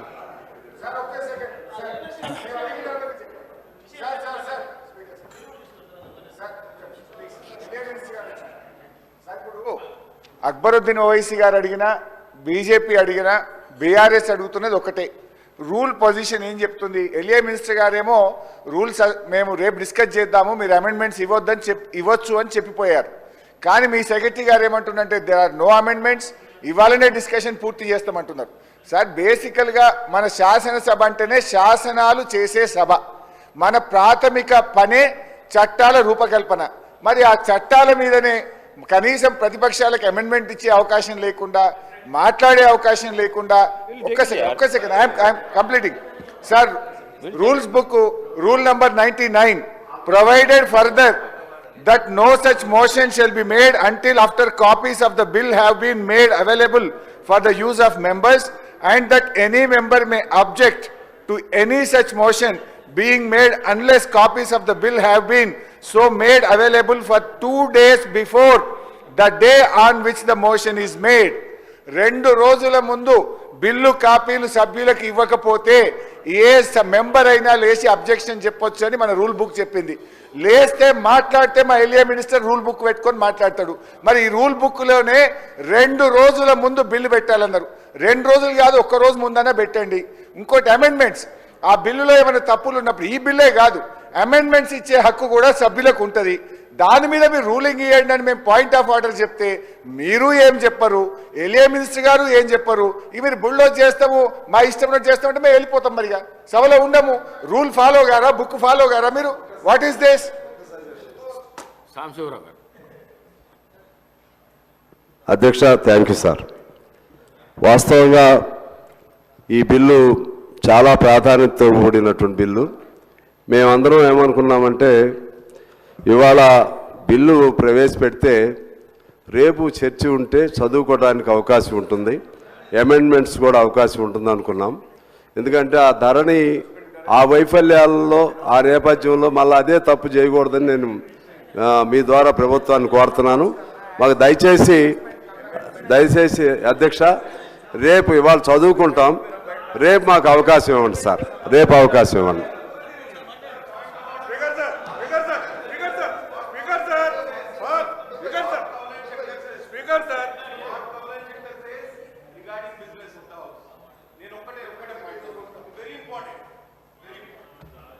page number 484, Kaul and Shakdher, LA minister గారు. Arrangement of government business. This is pertaining to Parliament, which we have used over a period of time. The Secretary General is required to arrange government business to be transacted on days fixed for government business in such order as the Speaker, after consultation with the leader of the House, determine. Okay. Second point is very important, sir.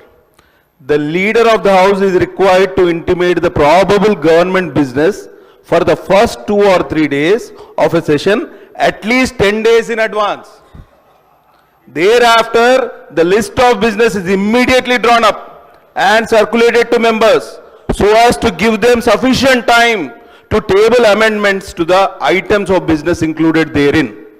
A day or two before the commencement of the session, the list of business for the first day is revised and the items of business are taken up. This is standard practice, sir. Sir, అర్ధరాత్రి 12 గంటల తర్వాత agenda పంపించారంటే మా హక్కులకు మీరు భంగం కలిగించినట్టే అధ్యక్ష. కాబట్టి నేను ఒక్కటే కోరుతున్నా అధ్యక్షుల వారిని, సార్ ఇది మన హౌస్కి సంబంధించిన అంశం. మీరు నిన్న 3 గంటలకు మనం హౌస్కు అడ్జర్న్ చేసుకున్నాం. 5 గంటల వరకు టైం ఉండే. లాస్ట్ వర్కింగ్ అవర్ లోపు మాకు నెక్స్ట్ డే అజెండా మాకు ఇస్తే మేము ప్రిపేర్ అవ్వడానికి అవకాశం ఉంటుంది అధ్యక్ష. అర్ధరాత్రి 12 గంటల తర్వాత మేము మొబైల్లో చూసుకొని పొద్దున హడావిడిగా ప్రిపేర్ అయ్యి సభకు రావడం అంటే చాలా ఇబ్బంది. కాబట్టి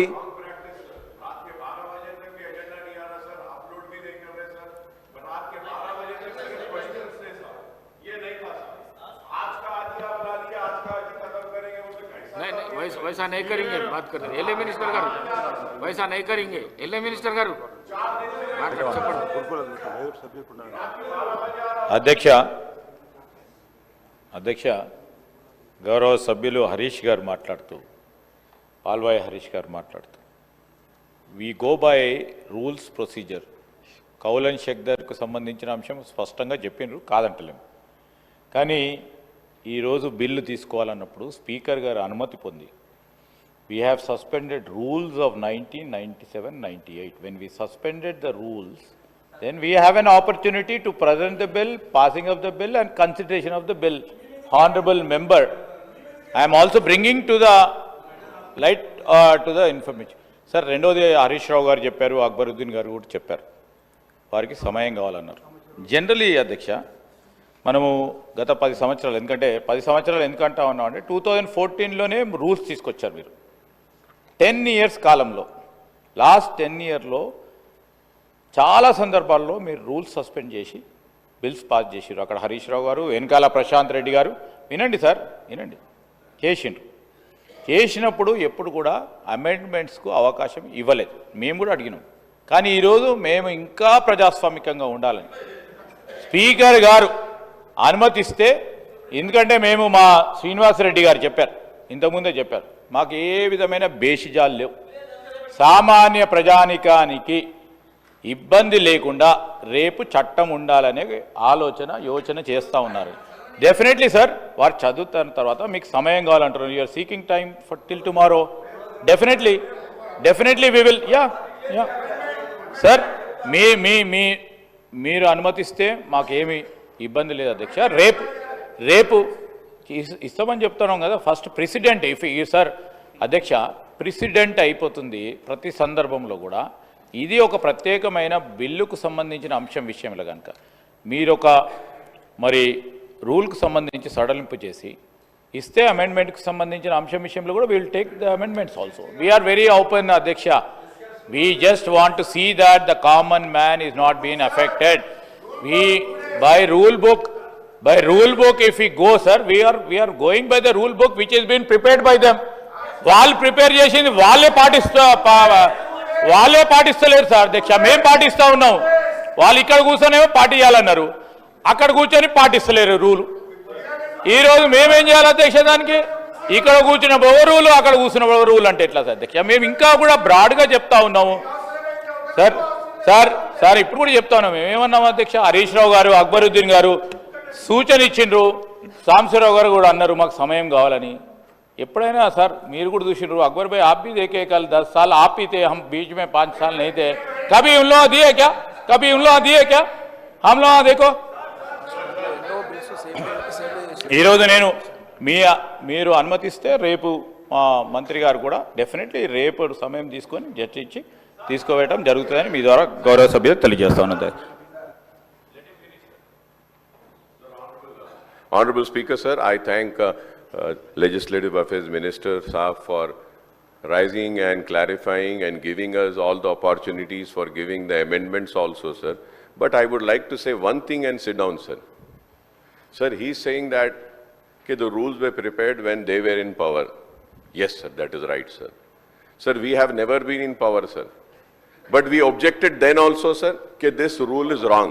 Sir, let me say this. अब आप सोचिए अपने विजडम से, अपनी सोच से कि आज वो यहां पर क्यों हैं, कि ऐसे गलतियां करे बोलकर आवाम इनको यहां भेजी और आपको वहां भेजी. अगर आप भी इन्हें जो करे थे बोलकर वही करेंगे तो फिर आप भी बहुत जल्दी फिर वहां से हट जाएंगे. प्लीज, गलत, two wrongs cannot make a right. Two wrongs cannot make a right. People have given you mandate to correct the wrongdoings of these people. So we have to correct that. That is very important, sir. Once again, sir, I thank you very much, sir, and I thank the Minister Saab also for accepting the amendments and giving us a chance, sir. One clarification, Honorable Minister Saab has not given, sir. Sir, after the briefing and after Minister Saab's speech, sir, are we going to adjourn the House and give us a chance next day to come prepared for this or not, sir? Thank you, sir. Sir, we told earlier also we are very open, and today after you adjourn the House, we will meet tomorrow and we will take up this discussion further and the conclusion will be given by Honorable Minister. అధ్యక్ష, ఏదైతే ఇందాక ఒక important issue ఈ డిస్టర్బెన్స్లో సభ్యులంతా కూడా ఏం లేదు, మళ్ళీ దాన్ని రిపీట్ చేస్తున్నాను అధ్యక్ష. సాదా బైనామాలకు సంబంధించింది. ఈ సాదా బైనామాలు 2020 అక్టోబరు 29 నాడు 2020 చట్టాన్ని 28 29 నాడు తేటం జరిగింది అధ్యక్ష. ఆ చట్టానికి ఒక 2 రోజుల ముందు, తర్వాత నవంబర్ 10వ తారీఖు దాకా సాదా బైనామాలని యాక్సెప్ట్ చేస్తామనే ఒక కమ్యూనికేషన్తో సాదా బైనామాల్లో ఉన్న రాష్ట్రంలో ఉన్న భూములున్న ఆసాములు అప్లై చేయటం జరిగింది అధ్యక్ష. అవి సుమారు 9,24,000 అప్లికేషన్లు ఆన్లైన్లో అప్లై చేసుకున్నారు అధ్యక్ష.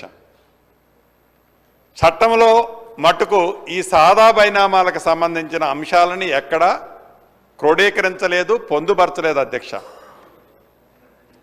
ఆ కారణం చేత ఆనరబుల్ హైకోర్టు ఏవైతే ఈ అంశాల మీద కొంతమంది సాదా బైనామాకు సంబంధించిన వాళ్ళు కోర్టును అప్రోచ్ అయితే అసలు చట్టంలోనే ఆ క్లాజే లేదు, ఆ క్లాజ్ లేకుండా మీకు సాదా బైనామాలు ఎలా యాక్సెప్ట్ చేస్తారనే కోర్టు డిస్కషన్తో టోటల్గా ఆ సాదా బైనామాలకు సంబంధించింది అలానే పెండింగ్ ఉన్నది అధ్యక్ష.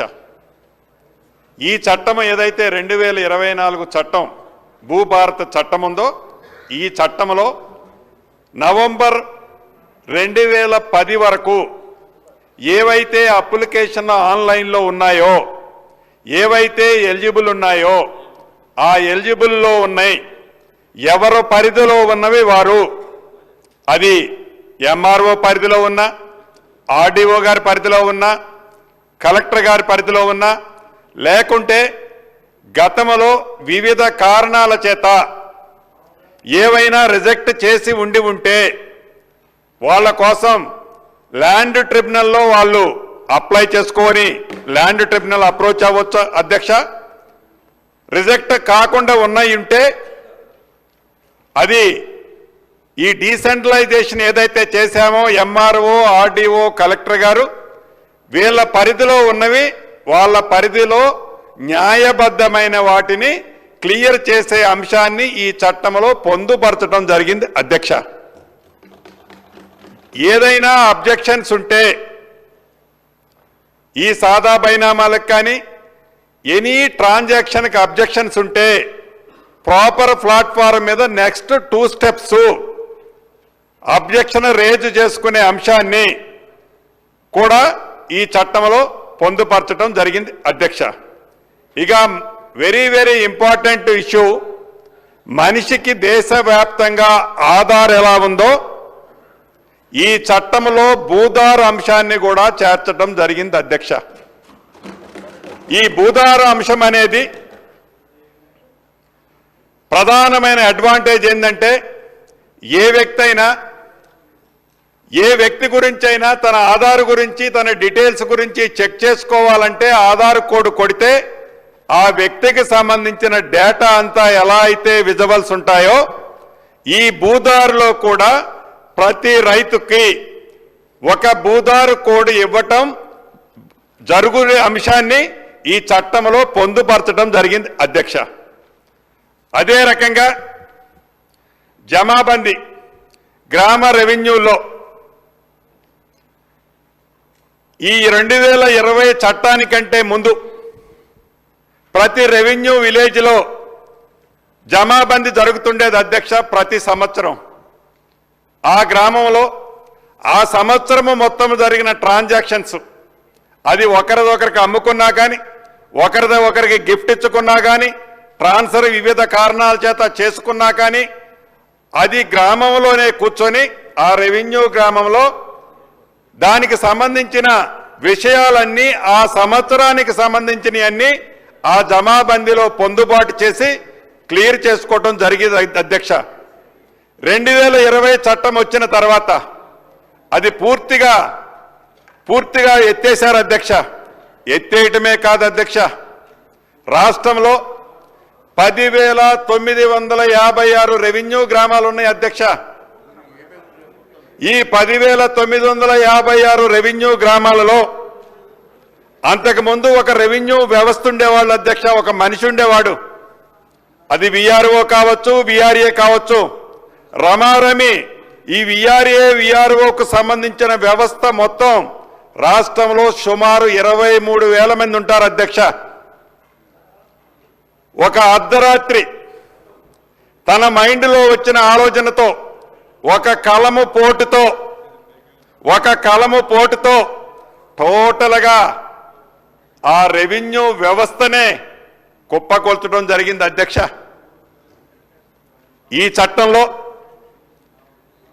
జమాబందీ కార్యక్రమాన్ని చేయాలన్నా, గ్రామీణ ప్రాంతంలో ప్రభుత్వ భూములు పరిరక్షించాలనుకున్నా, గ్రామంలో ప్రైవేటు భూములకు కూడా రెవెన్యూ సైడ్ నుంచి ఒక వ్యక్తి అనేది అవసరం కాబట్టి ప్రతి రెవెన్యూ విలేజ్కి ఒక రెవెన్యూకు సంబంధించిన వ్యక్తిని కూడా నియమించి ప్రతి సంవత్సరం జమాబందీ కార్యక్రమాన్ని కూడా చేపట్టే అంశాన్ని ఈ చట్టంలో పొందుపరచబడింది అధ్యక్ష. అదేవిధంగా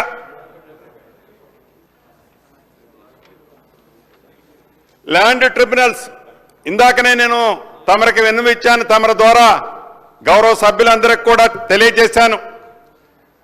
గతంలో ఏ సమస్య వచ్చినా, ఏ తప్పు జరిగినా, ఒక రైతు మీద ఎంఆర్ఓకి కోపం వచ్చినా, ఒక రైతు మీద ఆర్డీఓ గారికి కోపం వచ్చినా, ఒక రైతు మీద కలెక్టర్ గారికి కోపం వచ్చినా, ఒక రైతు మీద ఆడుండే అధికార పార్టీ నాయకులకి కోపం వచ్చినా ఆ రైతుకు సంబంధించిన భూమి ఆ రికార్డులో కనపడేది కాదు అధ్యక్ష.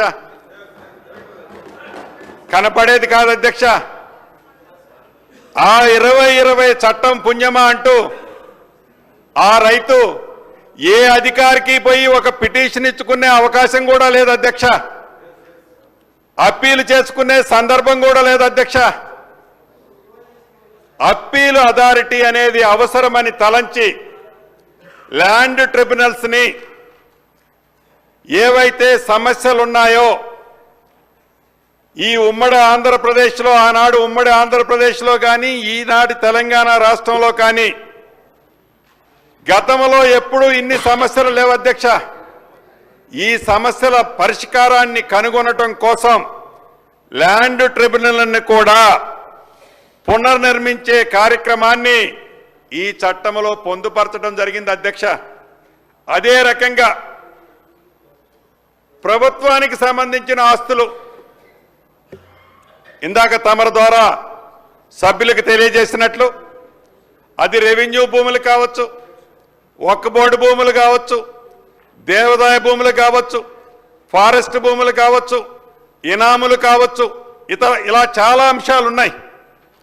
ఈ అంశాలకు సంబంధించిన ఆస్తులు ప్రైవేటు వ్యక్తులు ఉద్దేశపూర్వకంగా కానీ దాన్ని ఆక్రమించే కార్యక్రమాన్ని కానీ చేపట్టినప్పుడు ఎవరు ఇది ప్రభుత్వం పక్షాన ప్రైవేటు వ్యక్తులు ఎవరు కూడా క్లైమ్కు పోరు అధ్యక్ష. ప్రభుత్వ ఆస్తులని పరిరక్షించే కార్యక్రమంలో భాగంగా దీన్ని కూడా సిసిఎల్ఐ ద్వారా రివిజన్ వేసే కార్యక్రమాన్ని ఈ ఆర్ఓఆర్ చట్టంలో పొందుపరిచిన అధ్యక్ష. అంతేకాదు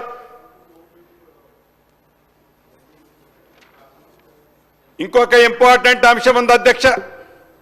అనుభవదారులు ఆబ్లిక్ కాస్తు కాలం ఇది ఒక జటిలమైన సమస్య అయినప్పటికీ 2014 ముందు పాస్బుక్లు కలిగి ఉండి అనుభవదారులుగా ఉండి పొజిషన్లో ఉండి ధరణి వచ్చిన తర్వాత ఆ పొజిషన్లో వారే ఉండి డాక్యుమెంట్లో రిజిస్టర్లో గతంలో పాస్బుక్లుండి ఆ పాస్బుక్లని నిర్దాక్షిణ్యంగా ఈ ధరణి కార్యక్రమం ద్వారా వారిని రోడ్డు మీద నెట్టేసిన వ్యక్తులు ఎవరైతే న్యాయబద్ధమైనవి ఉన్నాయో అటువంటి వాటి కోసం అనుభవదారుల కాలాన్ని కూడా ఈ చట్టంలో పొందుపరచడం జరిగింది అధ్యక్ష. అంతేకాదు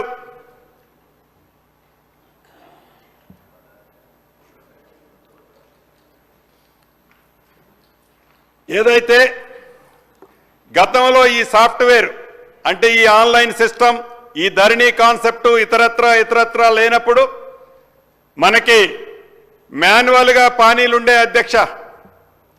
ఈ మాన్యువల్ పానీలు అనేవి ఒకవేళ ఏ ఆఫీసర్ అయినా ఉద్దేశపూర్వకంగా ఒక పానీని ఒక బుక్ని మిస్ చేసినా అంతకు ముందుతో ఆ తర్వాతతో ఒక బేస్ ఉండేది అధ్యక్ష. ఇప్పుడు ఈ ఆన్లైన్ సిస్టమ్ వచ్చిన తర్వాత మాన్యువల్కి సంబంధించిన అంశం ఈ 2020 చట్టంలో పొందుపరచలేని కారణంగా ఆ వ్యవస్థ టోటల్ కూడా అబాలిష్ అయింది అధ్యక్ష. దాన్ని ప్రతి సంవత్సరం ఈ ఆన్లైన్లో ఉన్నదాన్నే కాపీ చేసి భద్రపరిచే వ్యవస్థ ఏదైతే ప్రతి రెవెన్యూ గ్రామంలో ఉంటాడో అక్కడ భద్రపరిచే అవకాశాన్ని ఈ చట్టంలో పొందుపరచడం జరిగింది అధ్యక్ష. అదే రకంగా అనేక అంశాలు నేను కొన్నే తమ దృష్టికి తీసుకొచ్చాను అధ్యక్ష. ఇంకా చాలా అంశాలని చాలా వివరంగా మెన్షన్ చేయటం జరిగింది. కొన్ని తమ దృష్టిలో తీసుకొచ్చాను. చివరగా ప్రభుత్వ అధికారులు ఎవరైనా గత చట్టంలో కూడా ఉంది, ఈ చట్టంలో కూడా దాన్ని కొద్దిగా మాడిఫై చేసి కరెక్ట్ చేసి పెట్టాం.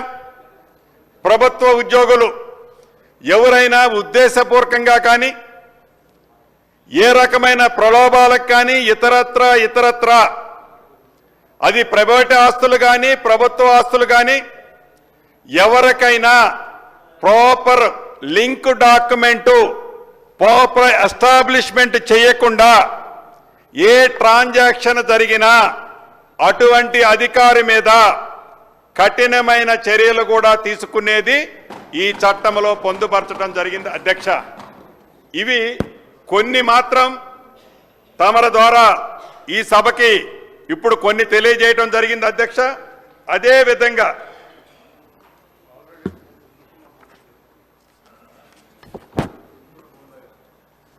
విధంగా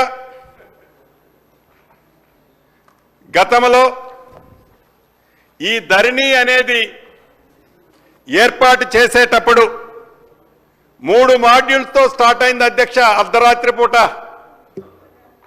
ఈ 3 మాడ్యూల్స్ వల్ల 3 సంవత్సరాల 1 నెల వచ్చేసరికి 33 మాడ్యూల్స్గా మార్చడం జరిగింది అధ్యక్ష.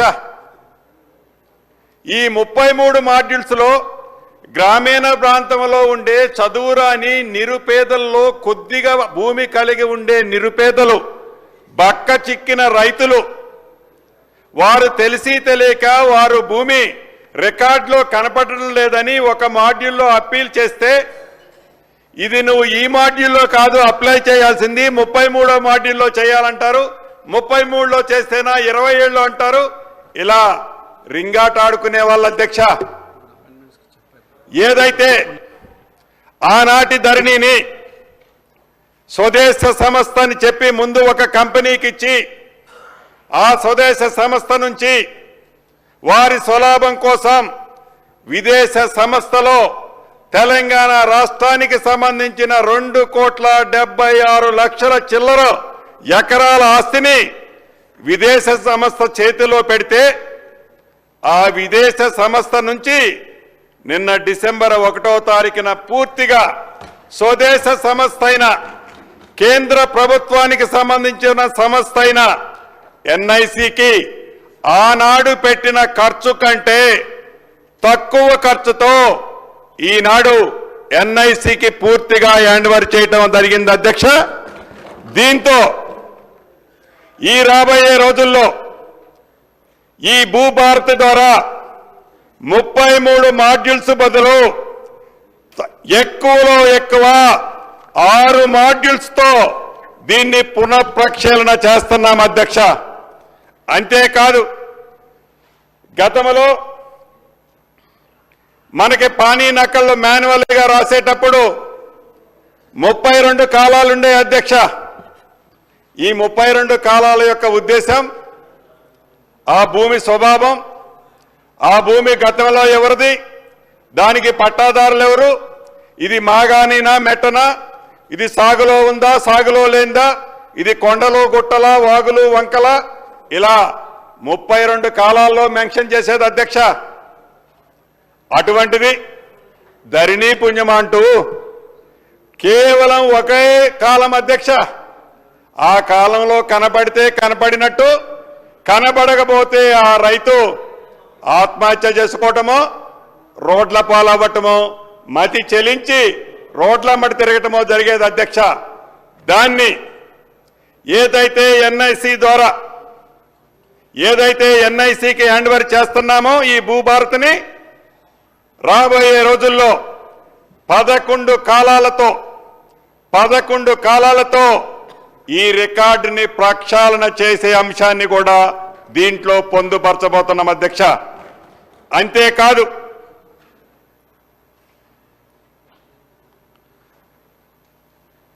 ఇంకొక ఇంపార్టెంట్ విషయం అధ్యక్ష.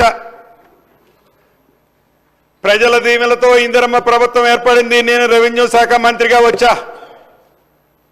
కానీ ఆనాడు ధరణి పోర్టల్ ఏదైతే ఉందో, ఆ ధరణి పోర్టల్లో నా ఆస్తి ఏందో నేను ఎప్పుడన్నా చూసుకోవాలన్నా నాకు కనబడదు అధ్యక్ష. ఇక పక్కోడు చూడటం మొదలైంది.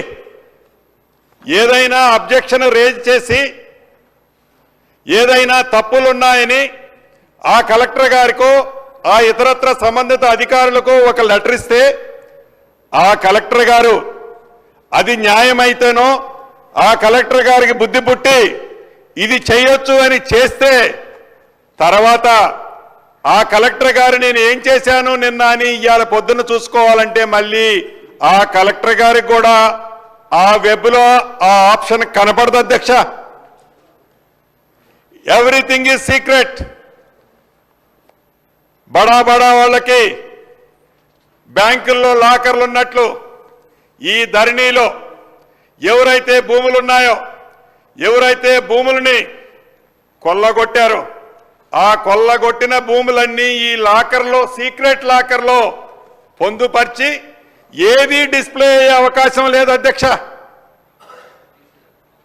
ఈ కొత్త చట్టంలో ప్రతి భూమి ఏ మండలం కానివ్వండి, ఏ గ్రామం కానివ్వండి, అది ఏ సర్వే నెంబర్ కానివ్వండి, ఈ రాష్ట్రంలోనే కాదు, ఈ దేశంలో కాదు, ప్రపంచంలో ఎక్కడైనా ఉండి ఆ సర్వే నెంబర్ క్లిక్ చేస్తే ఆ సర్వే నెంబర్కి సంబంధించిన పూర్తి వివరాలు ప్రతి వ్యక్తి చూసే విధంగా ఇక్కడ సీక్రెట్ డాక్యుమెంట్ ఏదీ లేదు కాబట్టి ప్రతి వ్యక్తి చూసే విధంగా దాన్ని ఈ రాబోయే భూభారత్లో సవరించడం జరుగుతుంది అధ్యక్ష. అదే రకంగా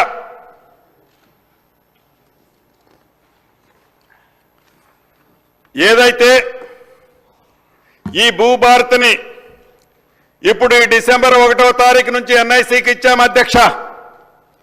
ఎన్ఐసికి ఇచ్చిన తర్వాత ఏ గ్రామంలోనైనా, ఏ మండలంలోనైనా, ఏ జిల్లాలోనైనా భూములు, ప్రభుత్వ భూములు అన్యక్రాంతమై ప్రభుత్వ భూములు ఎవరైనా కబ్జా చేస్తే సామాన్య పౌరుడైనా ఈ భూభారత్ ప్లాట్ఫారం మీద తనకి తెలిసిన వివరాలని ఈ భూభారత్లో అప్లోడ్ చేస్తే ఇక్కడ ఉండే ప్రిన్సిపల్ సెక్రటరీ గారికి నాకు డిస్ప్లే అవుద్ది అధ్యక్ష. యుద్ధ ప్రాతిపదిక మీద ప్రభుత్వ ఆస్తులని పరిరక్షించుకోవటం కోసం ఈ యాప్ని పూర్తిగా సద్వినియోగం చేసుకోవటం జరుగుద్ది అధ్యక్ష. ఆ ప్రొవిజన్ కూడా ఈ భూభారత్లో పెట్టబోతున్నాం. అదే రకంగా గతంలో ఎవరైతే అప్లికేషన్లు అప్లై చేశారో, అప్లై చేసిన అప్లికేషన్ ఎవరి దగ్గర ఉందో, ఎవరు లాగిన్లో ఉందో కనిపించేది కాదు అధ్యక్ష. ఎవరైతే అప్లై చేస్తున్నారో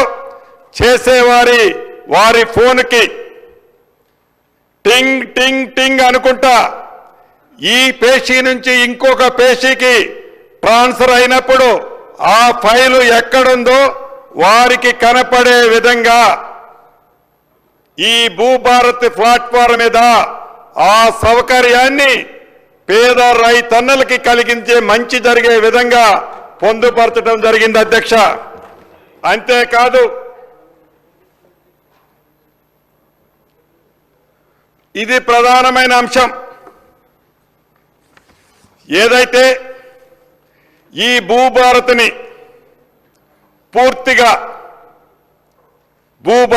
పూర్తిగా ఆన్లైన్లో తీసుకొచ్చిన తర్వాత 2014 కంటే ముందు సబ్ రిజిస్ట్రార్ల దగ్గర ప్రభుత్వ భూములకు సంబంధించిన రికార్డులు ఇప్పటికీ సబ్ రిజిస్ట్రార్ ఆఫీసులో ఉన్నాయి అధ్యక్ష.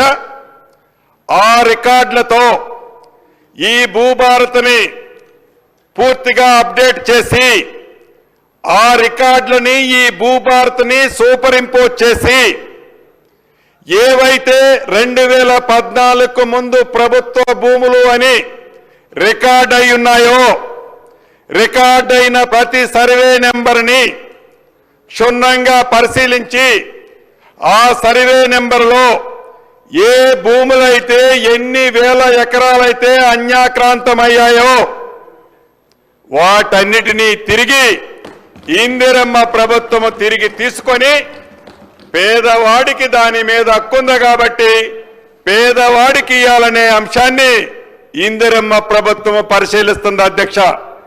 అదే రకంగా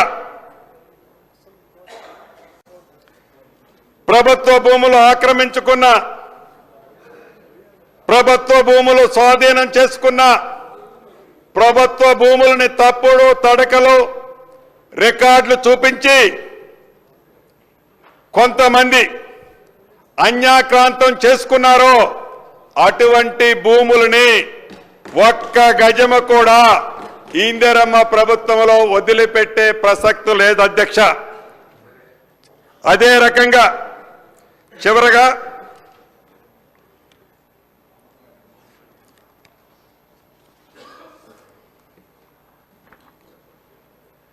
(2020) ఏదైతే ఇది ప్రసాదము, ఇది మహాప్రసాదము, ఈ అద్భుతమైన మహాప్రసాదమని ఒక చట్టాన్ని చేశారు అధ్యక్ష. 2020 చట్టాన్ని అయితే చేశారు కానీ 3 సంవత్సరాల ఒక్క నెలైనా ఆ చట్టానికి రూల్స్ తయారు చేయలేదు అధ్యక్ష. కనీసం రూల్స్ తయారు చేయాలని ఆలోచన కూడా లేదు అధ్యక్ష.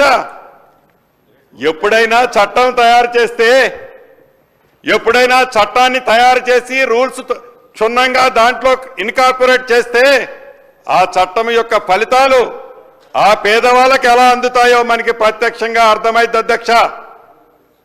వాళ్ళు 3 సంవత్సరాల ఒక్క నెలలు కూడా ఆ మహాప్రసాదం అనుకునే ఆ చట్టానికి రూల్స్ తయారు చేయబోవటం అనేది చాలా విడ్డూరం అధ్యక్ష, విడ్డూరం అధ్యక్ష. అయినా అదే చట్టము మహాప్రసాదమని అనేక వేదికల మీద అదే చట్టాన్ని గడిచిన అసెంబ్లీ ఎన్నికల్లో ఆనాటి ముఖ్యమంత్రి గారు రెఫరెండంగా పెట్టి ఎన్నికలకు పోతే ఏమి ఫలితం వచ్చిందో మనకి తెలియదు కాదు అధ్యక్ష. ఈ చట్టాన్ని ఏదైతే ఈనాడు ఈ సభలో బిల్లు ప్రవేశపెట్టామో, ఈ బిల్లు పాస్ అయిన తర్వాత రాబోయే 3 నెలల లోపు ఇందిరమ్మ ప్రభుత్వంలో పూర్తి విధి విధానాలతో చట్టాన్ని కూడా రూపొందించడం జరుగుద్ది అధ్యక్ష. రూల్స్ తయారు చేయడం జరుగుద్ది అధ్యక్ష. అదే రకంగా ఈ రూల్స్ ఏర్పరచుకున్న తర్వాత ఈ చట్టం ప్రకారం ప్రతి రెవెన్యూ గ్రామంలో, ప్రతి మండలంలో, ప్రతి జిల్లాలో, ఈ సభలో ఉండే ప్రతి గ్రామంలో, ఈ సభలో ఉండే గౌరవ సభ్యులమందరం మన పరిధుల్లో తప్పకుండా ఈ కొత్త చట్టాన్ని తీసుకెళ్దాం అధ్యక్ష. ఏదైతే గతంలో చెప్పులు అరిగిందాకా కోట్ల చుట్టూ ఎక్కిన మట్టి ఎక్కకుండా మిగిలిన ఆస్తి ఎకరం అరెకరం ఉంటే అమ్ముకొని రోడ్ల పాలయ్యారో అటువంటి పరిస్థితి పునరావృతం కాకుండా ఈ చట్టం అప్రూవల్ అయి రూల్స్ ఏర్పడిన తర్వాత ప్రతి రెవెన్యూ గ్రామానికి నాతో సహా సహచర మంత్రులమందరం, ఎమ్మెల్యేలం, ఇటుపక్క అటుపక్క అందరం ప్రతి గ్రామానికి వెళ్ళి సామాన్య ప్రజలకి, పేద ప్రజలకి న్యాయం జరిగే విధంగా ఈ చట్టంతో పాలు పంచుకునే అవకాశాన్ని కూడా కల్పించాలనుకుంటుంది అధ్యక్ష మన ఇందిరమ్మ ప్రభుత్వం. అంతేకాదు అధ్యక్ష, ఇంకొకటి, ఆనాటి ప్రభుత్వం మాటలకే పరిమితమైంది. ఈ ప్రభుత్వం చేతలు చేసే దిశగా కూడా పయనిస్తుంది అధ్యక్ష. రెవెన్యూ చట్టాన్ని 1971 మార్చి 2020గా చేశారు. వారి కన్వీనియంట్గా ఉండే విధంగా అధికారం ఉంది, అధికారంతో ఏదైనా చేయొచ్చని వారు చేశారు. ఆ చేసే సందర్భంలో ఆనాటి ఆ గౌరవ ముఖ్యమంత్రి గారు అనేక సందర్భాల్లో చెప్పారు, ఒక్క చట్టాన్ని కరెక్షన్ చేయటం ఏందయ్యా, ఈ చట్టాలు ఏవైతే 5, 6 చట్టాలున్నాయో ఈ చట్టాలన్నింటినీ కలిపి ఒకే చట్టాన్ని చేస్తాం మనం అని చెప్పడం జరిగింది అధ్యక్ష. కానీ అది ఆచరణ సాధ్యం కాలేదు అధ్యక్ష, చెయ్యలేకపోయారు. కానీ ఇందిరమ్మ ప్రభుత్వం, మాట తప్పన ప్రభుత్వం, మడిమ తిప్పన ప్రభుత్వం ఆలస్యమై ఉండొచ్చు, కొద్దిగా టైం తీసుకొని ఉండొచ్చు. నిర్ణయం నేనొక్కడినో, ఈ వేదిక మీద ఈ ముందున్న 2-3 మంత్రులమే కాదు అధ్యక్ష, అనేక పర్యాయాలు నేనైతే 100కు పైన సార్లు ఈ చట్టం తయారు చేసే దాంట్లో పాలు పంచుకున్న మా మంత్రులైతే కేబినెట్లోనే కాదు, కేబినెట్ల బయట కూడా అనేక సందర్భాల్లో చర్చించుకున్నాం. చివరికి నిన్న సాయంత్రం కూడా ఫినిషింగ్ టచ్ ఇచ్చే ముందు మా ఉప ముఖ్యమంత్రి గారు ఆనాడు పాదయాత్ర చేసేటప్పుడు ఆదిలాబాద్ నుంచి మొదలెట్టి ఖమ్మం వరకు పాదయాత్ర చేసేటప్పుడు వారు ఒక పెద్ద నోటు తయారు చేసుకున్నారు, రాత్రి తీసుకొచ్చారు. ప్రతి అంశాన్ని అధికారులు మేము కూర్చొని క్షుణ్ణంగా చదివి ఈ అంశాన్ని ఇన్కార్పొరేట్ చేశారా లేదా, ఈ అంశం మీద మన చట్టం ఏమి చెబుతుంది, ఈ అంశంలో సామాన్యుడికి పేదోడికి మంచి జరుగుతుందా లేదా అని లాస్ట్ మినిట్ వరకు కూడా చట్టాన్ని అసెంబ్లీకి పంపించే ముందు వరకు కూడా కేబినెట్లో త్రూ అయ్యే ముందు దీన్ని క్షుణ్ణంగా పరిశీలించి ప్రతి అంశాన్ని, ప్రతి లైన్ని, ప్రతి విషయాన్ని ఎక్కడా పేదోడికి అన్యాయం జరగొద్దు. ఇందిరమ్మ ప్రభుత్వంలో ఏవైతే సుమారు 24,000 ఎకరాలు, 24 లక్షల ఎకరాలు ఆనాడు ఇందిరమ్మ ప్రభుత్వంలో శ్రీమతి ఇందిరాగాంధీ గారు పేదవాళ్ళ అభ్యున్నత కోసం భూమి ఇస్తే వాళ్ళు ఒక భరోసాగా బ్రతుకుదారని ఇచ్చారో అటువంటి ఆస్తులన్నీ అన్యక్రాంతమయ్యాయి. అటువంటి ఆస్తులన్నీ దోపిడీకి గురయ్యాయి. నా పాదయాత్రలో ఇటువంటి అంశాలు అనేక గ్రామాలలో, మండల హెడ్ క్వార్టర్లో వేలాది మంది వచ్చి విన్నవించడం జరిగింది. మన ఇందిరమ్మ ప్రభుత్వంలో వాటిని పరిష్కరించాలని రాత్రి ఫైనల్ టచ్అప్లో గౌరవ ఉప ముఖ్యమంత్రి గారు కూడా సూచించి వీటన్నిటినీ కూడా దీంట్లో పొందుపరచడం జరిగింది అధ్యక్ష. అంతేకాదు, ఇద్దరు వ్యక్తులు 2020 6వ చట్టాన్ని 4 గోడల మధ్య రహస్యంగా తయారు చేసుకొని ఆ చట్టాన్ని ధరణి అనే ఒక భయంకరమైన భూతాన్ని ఏ పుణ్యము పాపము తెలియని సామాన్య ప్రజల మీద రుద్ది ఏ చట్టము అద్భుతమని చెప్పుకునే చట్టాన్ని సామాన్య ప్రజల మీద ప్రయోగించి అనేక మంది ఆత్మహత్యలు,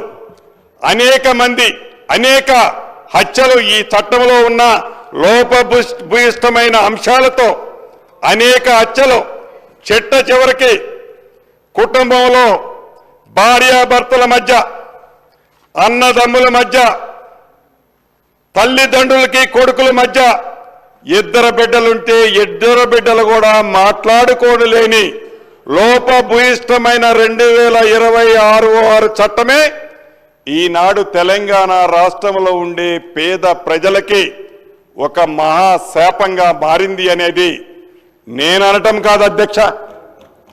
ఏ ప్రాంతానికి వెళ్ళినా, ఏ మారుమూల గ్రామానికి వెళ్ళినా, ఏ గూడానికి వెళ్ళినా, ఏ తండాకెళ్ళినా ఇది 10 మందిని అడిగితే 10 మందికి 10 మంది ఈ చట్టంతో నేనెంత నష్టపోయారని ఏదైతే చెప్పారో ఆ చెప్పిన చట్టాన్ని ఇచ్చిన మాట ప్రకారం ఇందిరమ్మ రాజ్యంలో, మన ఇందిరమ్మ ప్రభుత్వంలో ఇచ్చిన మాట తప్పకుండా, మడిమ తెప్పకుండా, కొద్ది రోజులు లేట్ అయితే ఉండొచ్చు అధ్యక్ష, ఒక అద్భుతమైన చట్టాన్ని బేసిజాలకి పోకుండా ప్రధాన ప్రతిపక్షంలో ఉండే అనుభవజ్ఞులైన నాయకులు ఇచ్చిన సూచనలు కూడా ఈ చట్టంలో క్రోడీకరించి ఎక్కడ చిన్న పొరపాటు జరగకుండా ఈ చట్టాన్ని తమర ద్వారా ఈ సభకి యావత్ తెలంగాణ రాష్ట్రానికి పరిచయం చేయడం జరిగింది. ఈ భాగ్యం నాకు కలిగినందుకు నాకిచ్చిన ఈ ఇందిరమ్మ ప్రభుత్వానికి మరొక్కసారి అభినందనలు, కృతజ్ఞతలు తెలుపుతూ సెలవు తీసుకుంటున్నాను అధ్యక్ష.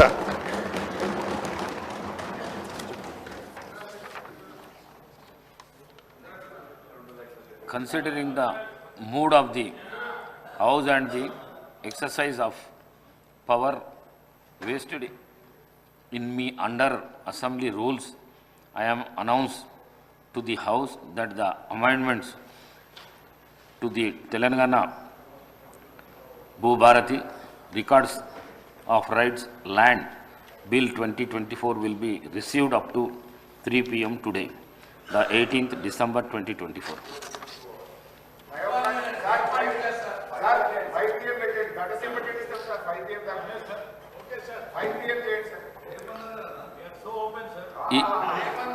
ఈ బిల్లుపై రేపు చర్చకు తీసుకోవడం జరుగుతుంది. అడ్జర్న్మెంట్ మోషన్స్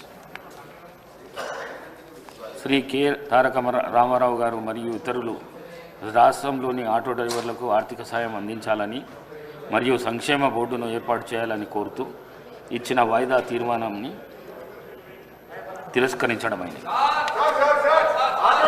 శ్రీ ఏలేటి మహేశ్వరరెడ్డి గారు ప్రభుత్వం రైతులకు ఇచ్చిన హామీలను అమలు చేయడం గురించి చర్చించాలని కోరుతూ ఇచ్చిన వాయిదా ప్రతిపాదనను తిరస్కరించడమైంది. శ్రీ కూనమనేని సాంబశివరావు గారు రాష్ట్ర వ్యాప్తంగా విద్యుత్ శాఖలో పనిచేస్తున్న ఆర్టిజన్లను సమస్యలను పరిష్కరించాలని కోరుతూ ఇచ్చిన వాయిదా ప్రతిపాదనని తిరస్కరించమైనది.